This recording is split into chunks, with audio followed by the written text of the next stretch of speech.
বলতো যে আমি আর কিচ্ছু চাই না, আমি শুধু এতটুকু চাই যে আমার এই চামড়াটা ভালো হয়ে যাক, এই চামড়াটা সুস্থ হয়ে যাক, একটা সুন্দর আকৃতি গঠন আমার ভিতরে ফুটে উঠুক, আমিও মানুষদের সাথে সুন্দরভাবে মিশতে পারি, কথা বলতে পারি, নিজের মনের আনন্দ খুশি বেদনা ভাব বিনিময় করতে পারি। তো ওই ফেরেশতা তার জন্য দোয়া করলেন যে আল্লাহ রাব্বুল আলামিন তোমাকে সুস্থ করে দেন। তো আল্লাহ রাব্বুল আলামিন তার উপর পরীক্ষার জন্য পাঠিয়েছেন। আল্লাহ রাব্বুল আলামিন কবুল করলেন, তাকে সম্পূর্ণ সুস্থ করে দিলেন, তার চামড়া ভালো হয়ে গেল। এরপর তাকে দ্বিতীয় প্রশ্ন করলেন যে কোন সম্পদ তোমার নিকট বেশি প্রিয়? তৎকালীন জমানায় উট, ঘোড়া, গরু, ছাগল এগুলি ছিল সম্পদ। স্বর্ণ রূপা এগুলিকে সম্পদ হিসেবে গণ্য করা হতো। যার কাছে বেশি উট থাকতো তাকে অনেক ধনী মনে করা হতো। মানুষ বাজারে ঘরে আলাপ করত, শুনেছ অমুকের অনেক উট আছে, অমুক একটা উটের মালিক, অমুক দুইটা উটের মালিক। এখন যেমন বলে যে অমুকের 3-4টা বিল্ডিং আছে, 3-4টা বাড়ি আছে, এত কাঠা জমি আছে।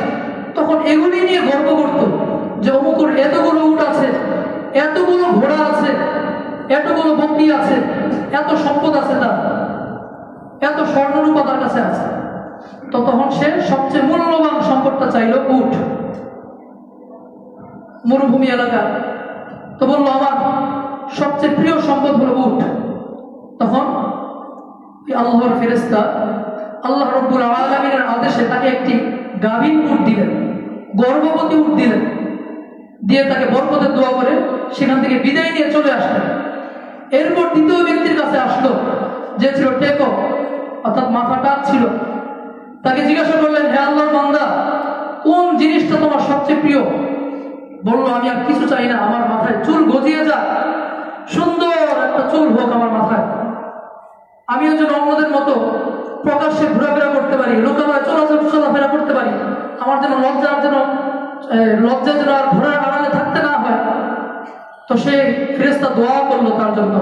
আল্লাহ রাব্বুল আলামিন দোয়া কবুল করলেন, তার মাথায় নতুন চুল গজালো, তাকে সুশ্রী সুন্দর দেখা গেল।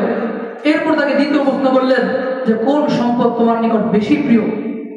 সে উত্তর দিল, আমার নিকট গরু সবচেয়ে বেশি প্রিয়।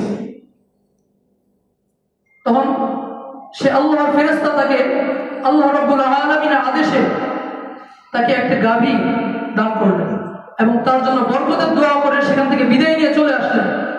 তৃতীয় ব্যক্তির কাছে আসলো অন্ধ, তাকে জিজ্ঞাসা করলো